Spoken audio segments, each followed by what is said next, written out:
വീട്ടുകാരൊക്കെ നോക്കുന്നുണ്ട്, കല്യാണമൊക്കെ നോക്കുന്നുണ്ട്. സ്വന്തമായി നോക്കിയ ചെറിയൊരു പ്രശ്നം സ്വന്തമായിട്ട് നോക്കിയത് ഒന്നും ഇതുവരെ സക്സസ് ആയിട്ട്. സങ്കടം ഉണ്ടോ എന്ന് ചോദിച്ചാൽ കാർത്തിക് സൂര്യ. അപ്പൊ ഈ കാർത്തിക് സൂര്യയുടെ ഒരു കരിയർ നമ്മൾ നോക്കണമെങ്കിൽ 2023 എന്ന് പറയുന്നത് അത്യാവശ്യം വലിയ വലിയ വിവാദങ്ങളിനകത്തൊക്കെ കാർത്തിക് സൂര്യ ചെന്ന് ചാടിയ ഒരു വർഷമാണ് ഈ 2023 എന്ന് പറഞ്ഞാൽ. കാര്യം മാരേജ് റിലേറ്റഡ് ആയിട്ടായാലും അങ്ങനെ കുറെ വിഷയങ്ങൾ കാർത്തിക് സൂര്യക്ക് ഉണ്ടായി. അപ്പൊ അത് കഴിഞ്ഞിട്ട് ഇപ്പൊ 2024 നോക്കണമെങ്കിലും പുള്ളിക്കാരന് വിവാദങ്ങൾക്ക് അങ്ങനെ കുറവൊന്നുമില്ല. കാവഡ് റിലേറ്റഡ് ആയിട്ട് ഇഷ്ടംപോലെ വിവാദങ്ങൾ ഇപ്പോഴും പുള്ളിക്കാരന്റെ പേരിൽ നടന്നിരിക്കുന്നുണ്ട്. അപ്പൊ ഈ ഒരു വിഷയങ്ങളെയൊക്കെ പറ്റി കാർത്തിക് സൂര്യ ഈ അടുത്ത്, അതായത് ഈ ഒരു 3-4 ദിവസം മുന്നേ കാർത്തിക് സൂര്യയുടെ ഒരു ഇന്റർവ്യൂ വന്നിട്ടുണ്ടായി നമ്മുടെ ന്യൂസ് 18 ചാനലിനകത്ത്. അപ്പൊ ആ ഒരു ഇന്റർവ്യൂവിനകത്ത് കാർത്തിക് സൂര്യ ഈ വിവാദങ്ങളെ പറ്റിയൊക്കെ സംസാരിക്കുന്നുണ്ട്. അതായത് ഈ കാവഡ് റിലേറ്റഡ് ആയിട്ടാണെങ്കിലും അതേപോലെ ഇപ്പൊ മാരേജ് റിലേറ്റഡ് ആയിട്ടുള്ള കുറച്ച് കാര്യങ്ങളൊക്കെ പുള്ളിക്കാരെ സംസാരിക്കുന്നുണ്ട്. അപ്പൊ നമുക്ക് അതൊന്ന് കണ്ടുപോകാം. ഞാൻ ചോദിക്കട്ടെ, ഈ അഗ്നികാവഡിലേക്ക് പോകുന്നതിന് മുമ്പ് ഇങ്ങനെ ഒരു വളരെ പെട്ടെന്ന് ഒരു സ്പോണ്ടേനിയസ് റിയാക്ഷൻ ഉണ്ടല്ലോ. അപ്പൊ ദൈവം കയറിയോ എന്നൊക്കെ ചോദിച്ചു കുറെ കളിയാക്കലുണ്ടായിരുന്നു. ശരിക്കും എങ്ങനെയാണ് അതിന്റെ ഒരു ഓക്കെ, അത് ദൈവം കയറുന്നോ ഇല്ലോ അങ്ങനെയുള്ള ഇതൊന്നും പറയാൻ ഞാൻ ആളല്ല. ബട്ട് എന്റെ ഒരു എക്സ്പീരിയൻസ് ഞാൻ പറഞ്ഞുതരാം. നമ്മൾ കാവടിക്ക് വ്രതം എടുത്ത് നിൽക്കുമ്പോൾ നമ്മൾ ബോഡി ഭയങ്കര പ്യുവറായിട്ടാണ് സൂക്ഷിക്കുന്നത്. നമുക്ക് ഒരു ഒറ്റ ലക്ഷ്യമേ ഉള്ളൂ, കാവടി എടുക്കുക, വേലെടുക്കുക, ഭഗവാന്റെ അനുഗ്രഹം വാങ്ങിക്കുക. അപ്പൊ നമ്മുടെ തിരുവനന്തപുരം കൊല്ലം സൈഡിലാണ് ഇത് കൂടുതലായിട്ട് ഈ വേലും അഗ്നിക്കാവടി, പറവക്കാവടി, സൂര്യക്കാവടി അങ്ങനെ ഒരുപാട് ഇത് കണ്ടുവരുന്നത്. അപ്പോൾ എനിക്ക് എന്റെ 16ാമത്തെ വയസ്സില് അനുഗ്രഹം കിട്ടിയിട്ടില്ല തുടക്കത്തില്. അപ്പൊ ഞാൻ അന്ന് 71 ദിവസത്തെ വ്രതമാണ് എടുത്തത്. ചിലരൊന്നും 71 ദിവസത്തെ വ്രതം എടുത്തിട്ട് ഞാനാണെങ്കിൽ പോയി തൊഴുവ അമ്പലങ്ങൾ ബാക്കിയില്ല. അങ്ങനെ ഒരുപാട് ഒരുപാട് ഒരുപാട് ഒരുപാട് ഞാൻ ഭഗവാന്റെ അടുത്ത് കരഞ്ഞ് വിളിച്ച് കാല് പിടിച്ചിട്ട് എനിക്ക് കിട്ടുന്നില്ല. അങ്ങനെ കാപ്പ് കെട്ടുന്ന ദിവസമുണ്ട്. ആദ്യമായിട്ട് മറ്റേ ഇപ്പൊ യൂട്യൂബിൽ മറ്റേ വൈറലാവുന്ന ഒരു സാധനം ഉണ്ടല്ലോ, അല്ലെങ്കിൽ മറ്റേ സോഷ്യൽ മീഡിയയില് പൊങ്കാല വന്നൊരു സാധനം, അത് ആദ്യമായിട്ട് എനിക്ക് കിട്ടുന്നത് 16ാമത്തെ വയസ്സിൽ. അന്ന് ഞാൻ കാപ്പ് കെട്ടുന്നതിന്റെ അന്നാണ്. എനിക്ക് അന്ന് ഇതേ കണക്ക് തന്നെയാണ് അനുഗ്രഹം വന്നത്.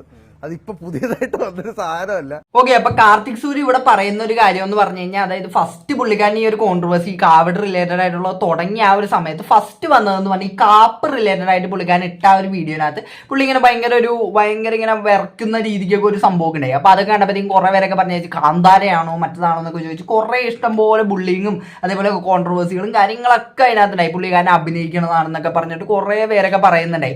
ഞാൻ ആ സമയത്തും പറഞ്ഞൊരു കാര്യം എന്ന് പറഞ്ഞു കഴിഞ്ഞാൽ, നമുക്ക് അതേപോലെ, അതായത് ഇപ്പൊ ഞാനൊരു വിശ്വാസിയല്ല, ഞാൻ ഒരു മതത്തിനകത്ത് വിശ്വസിക്കുന്ന ഒരാളല്ല.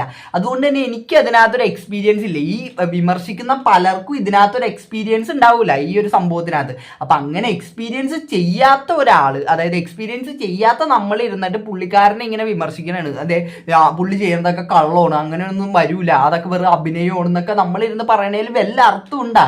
അങ്ങനെ ഒരു എക്സ്പീരിയൻസ് ഉണ്ടായിരുന്നെങ്കിൽ നമുക്ക് പറയുമ്പോൾ പിന്നെ അതിനകത്ത് എന്തെങ്കിലും കാര്യമുണ്ടെന്ന് പറയാം. ഇപ്പൊ നമ്മൾ അതേപോലെ ഒരു ഇപ്പൊ കാവഡ് റിലേറ്റഡ് ആയിട്ടുള്ള സംഭവമൊക്കെ നമുക്ക് ചെയ്തിട്ട് അതിനകത്ത് നമുക്ക് അങ്ങനെ പ്രത്യേകിച്ച് ഫീൽ ഒന്നും വന്നിട്ടില്ലെങ്കിൽ നമുക്ക് പറയാം ആ പുള്ളി ചെയ്യുന്നതൊക്കെ ഫേക്കാണ് എന്നൊക്കെ നമുക്ക് ഒരു പരിധി വരെ വേണമെങ്കിൽ വാദിക്കാം. പക്ഷേ ഇവിടെ എന്ന് പറഞ്ഞാൽ നമ്മൾ ആരും അത് എക്സ്പീരിയൻസ് ചെയ്തിട്ടില്ല. പിന്നെ എങ്ങനെ നമുക്ക് പറയാൻ പറ്റും അങ്ങനെ ഒരു എക്സ്പീരിയൻസ് പുള്ളിക്ക് അവിടെ വന്നിട്ടില്ല, അതേപോലെ ഒരു സംഭവം അവിടെ പുള്ളിക്ക് കിട്ടിയിട്ടില്ല. അതേപോലെ ഇപ്പൊ പുള്ളി ഇവിടെ പറയുന്ന അനുഗ്രഹം എന്നൊക്കെയാണ് പറയുന്നത്.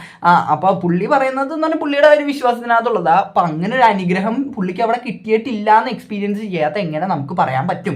അതാണ് ഞാൻ അപ്പോഴും ചോദിച്ച കാര്യം. ഇപ്പോഴും ഞാൻ അത് തന്നെയാണ് ചോദിക്കണം. അപ്പൊ പുള്ളി പറയണമെന്ന് പറഞ്ഞാൽ പുള്ളിക്ക് ആ ഒരു സമയത്ത് അത്രയും നാൾ വ്രതമൊക്കെ എടുത്തിട്ട് ആ ഒരു പോയിന്റിനകത്ത് പുള്ളിക്ക് അങ്ങനെ ഒരു ഫീല് കിട്ടും അവിടെ.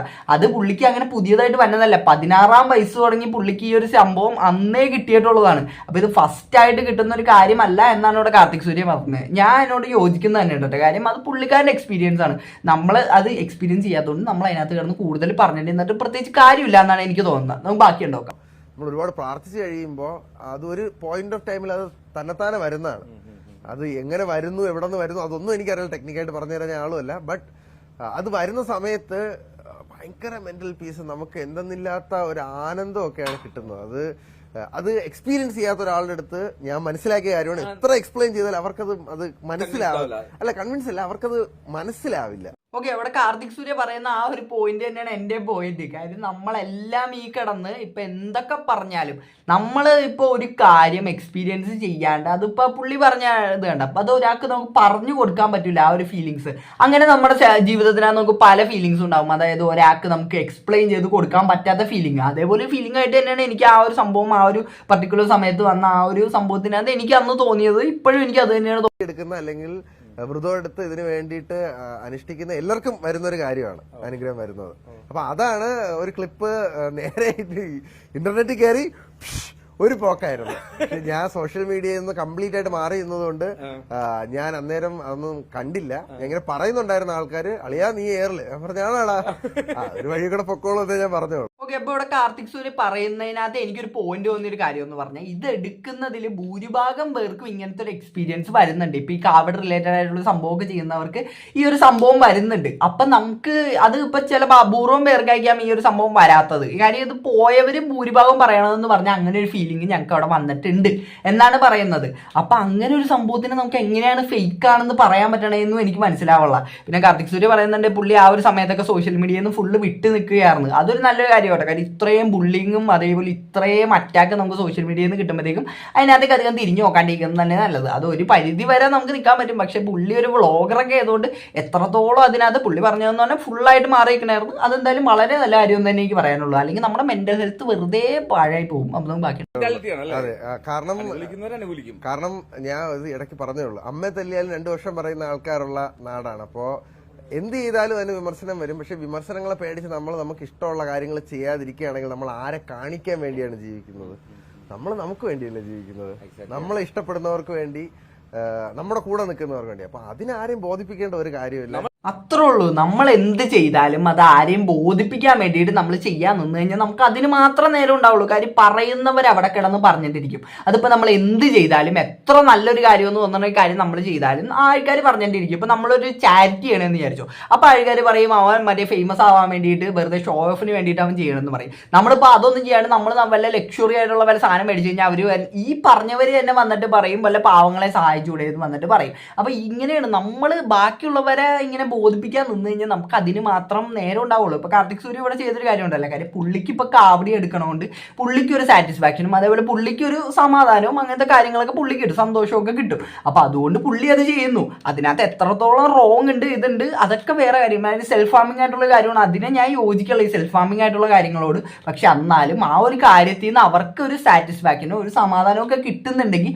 അവരത് ചെയ്തോട്ടെ എന്നുള്ളൊരു മെന്റാലിറ്റിയും കൂടെ എനിക്കുണ്ട്. അപ്പൊ കാർത്തിക് സൂര്യ ആ പറഞ്ഞതിനോട് ഞാൻ യോജിക്കേണ്ട. കാര്യം ബാക്കിയുള്ളവരെ ബോധിപ്പിക്കേണ്ട ഒരു കാര്യവും നമുക്കില്ല. അപ്പൊ ഇത്രയാണ് പുള്ളി ഇവിടെ കാവഡ് റിലേറ്റഡ് ആയിട്ടുള്ള ആ ഒരു സംഭവത്തിനെ പറ്റി പറയണത്. ഇനി മുമ്പേ വന്നൊരു കോൺട്രവേഴ്സിയാണ് പുള്ളിക്കാരൻ മാരേജ് റിലേറ്റഡ് ആയിട്ടും അതേപോലുള്ള കുറച്ച് സംഭവങ്ങൾ. അപ്പൊ അതിനെ പറ്റി ആങ്കർ ചോദിക്കുന്നുണ്ട്, അതായത് മാരേജിനെ പറ്റിയൊക്കെ കാര്യങ്ങളൊക്കെ ചോദിക്കുന്നുണ്ട്. അപ്പൊ കാർത്തിക് സൂര്യ കുറച്ച് പറയുന്നുണ്ട്, അത് നമുക്കൊന്ന് കേട്ടോ. പിന്നെ അപ്പൊ ഇനി കല്യാണം കഴിഞ്ഞ് ഒതുങ്ങണ്ടേ?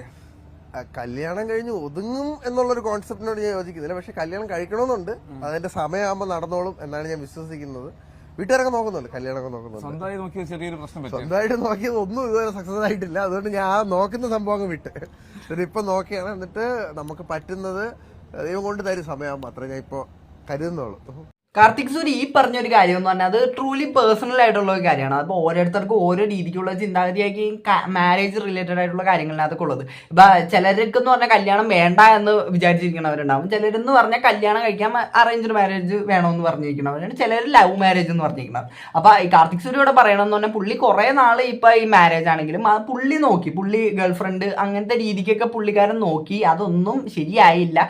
അതുകൊണ്ട് പുള്ളി ഇപ്പോൾ ഫുള്ള് പാരൻസിന് വിട്ടുകൊടുത്തേക്കണേ, അവർ സെലക്ട് ചെയ്യണം ഒരാളെ കല്യാണം കഴിക്കുക എന്നുള്ള രീതിക്കാണ് പുള്ളിക്കാരൻ്റെ ഒരു ഇത്. ഞാൻ ആ ഒരു സംഭവത്തിനോട് അങ്ങനെ വലിയ കാര്യമായിട്ട് യോജിക്കുള്ള. കാര്യം പാരൻസ് നോക്കിക്കൊണ്ടുവരുന്ന ഒരാൾ എത്രത്തോളം നമുക്ക് കംഫർട്ടബിൾ ആവും, അതേപോലെ നമുക്ക് അവരായിട്ട് കോമ്പാക്റ്റബിൾ ആവും, അതൊന്നും നമുക്ക് പറയാൻ പറ്റില്ലല്ലോ. കാര്യം നമുക്ക് ഇഷ്ടപ്പെട്ട ഒരാളെ നമ്മൾ തന്നെ കണ്ടുപിടിക്കണം എന്നുള്ള ഒരു കോൺസെപ്റ്റാണ് എൻ്റെ ഉള്ളത്. കാർത്തിക് സൂര്യയുടെ ഇഷ്ടം അതാണെങ്കിൽ പുള്ളി ആ വഴിക്ക് തന്നെ ചെയ്യട്ടെ. അപ്പൊ നമുക്ക് ബാക്കിയുണ്ട്. സങ്കടം ഉണ്ടോ എന്ന് ചോദിച്ചു കഴിഞ്ഞാൽ ആ ഒരു ഫേസ് കഴിഞ്ഞു. അത് ഫേസ് കഴിഞ്ഞ് എന്റെ എൻഡിലാണ് ഞാൻ വന്ന് കാവടി എടുക്കുന്നത്. അപ്പൊ അത് കഴിഞ്ഞപ്പോ ഞാൻ കംപ്ലീറ്റ്ലി ഓക്കെ ആണ്, പൂർണ്ണമായിട്ടും മുക്തനായി. അതെ, സമാധാനമായിട്ട് ജീവിക്കുന്നുണ്ട്. ഫാമിലി, വർക്ക്, പിന്നെ നമുക്ക് ലൈഫിലുള്ള കുറച്ച് വിശ്വാസങ്ങൾ, എത്തിക്സ്, ഇതൊക്കെയാണ് നമ്മളിപ്പോ ഡ്രൈവ് ചെയ്ത് കൊണ്ടുപോകുന്നത്. ഇവിടെ ആങ്കർ ഇപ്പൊ ചോദിക്കുന്നുണ്ട് സങ്കടമുണ്ടോ എന്ന് കാർത്തിക് സൂര്യനോട് ചോദിക്കുന്നുണ്ട്. അതായത് ഈ ബ്രേക്കപ്പ് ഒക്കെ കഴിഞ്ഞ ആ ഒരു സമയത്തൊക്കെ സങ്കടമുണ്ടോ ഇപ്പോഴും എന്നുള്ള രീതിക്കാണ് പുള്ളി ആ ചോദ്യം ചോദിക്കുന്നത്. ഉറപ്പായിട്ടും ആ ഒരു സമയത്തൊക്കെ ആർക്കായാലും സങ്കടം ഉണ്ടാവും. കാര്യം അത്രത്തോളം നമ്മൾ ജീവന് തുല്യം സ്നേഹിച്ചിരിക്കുന്ന ഒരാൾ ഒരു ദിവസം അങ്ങോട്ട് ഇല്ല എന്നൊക്കെ പറയുമ്പോഴത്തേക്കും ആർക്കാണെങ്കിലും സങ്കടം ഉണ്ടാവും. അപ്പൊ അതിന്റെ പുറകിനകത്ത് എന്തൊക്കെയാണ് സത്യാവസ്ഥ അതിനെ പറ്റി ഒന്നും ഇവിടെ കാർത്തിക് സൂര്യ ഡീറ്റെയിൽ ആയിട്ട് പറയണമില്ല.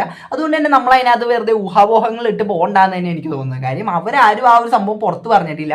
പല പല കോൺട്രവേഴ്സികൾ അവിടെ നടക്കുന്നുണ്ടെങ്കിലും പക്ഷേ അതൊന്നും ഇവിടെ കാർത്തിക് സൂര്യയുടെ വായൊന്നും നമ്മൾ കേട്ടിട്ടില്ല. അതുകൊണ്ട് തന്നെ നമുക്ക് അതിനെപ്പറ്റി ഡീറ്റെയിൽ ആയിട്ട് നമുക്ക് പറയാൻ പറ്റില്ല. അപ്പോൾ ഇവിടെ കാർത്തിക് സൂര്യ പറയുന്നത് തന്നെ ആ ഒരു സമയത്ത് സങ്കടം ഉണ്ടായി. പക്ഷെ ഇപ്പൊ ഈ ഒരു സംഭവമൊക്കെ കഴിഞ്ഞ് കാവടിയൊക്കെ കഴിഞ്ഞപ്പോഴത്തേക്കും പുള്ളിക്കാരൻ ഫുള്ള് നോർമലായി, അതേപോലെ നല്ല സാറ്റിസ്ഫാക്ഷൻ ആയിട്ട് പുള്ളിക്കാരൻ മുമ്പോട്ട് പോകണം. അപ്പൊ അതേപോലെ തന്നെ മുമ്പോട്ട് പോട്ടെ എന്നാണ് ഞാൻ ആശംസിക്കുന്നത്. കാര്യം എനിക്ക് കാർത്തിക് സൂര്യനെ ഭയങ്കര ഇഷ്ടമാണ്. എനിക്ക് പേഴ്സണലി ഇഷ്ടമുള്ള വ്ളോഗർമാരിൽ ഏറ്റവും ഇഷ്ടപ്പെട്ട ഒരാളാണ് കാർത്തിക് സൂര്യ എന്ന് പറഞ്ഞത്. അപ്പൊ എനിക്ക് അത്ര തന്നെ ഈ വീഡിയോനകത്ത് പറയാനുള്ളൂ. അപ്പൊ എന്താണ് ഇതിനെപ്പറ്റി നിങ്ങൾക്ക് പറയാനുള്ളത് ഈ വീഡിയോയുടെ താഴെ കമന്റ് ആയിട്ട് ഇടുക. അപ്പൊ ഈ വീഡിയോ ഇഷ്ടപ്പെട്ടാൽ മാത്രമല്ല സബ്സ്ക്രൈബ് ചെയ്യുക. എല്ലാവർക്കും അടുത്തൊരു വീഡിയോ കാണുന്നവരേക്ക് tata bye bye, see U.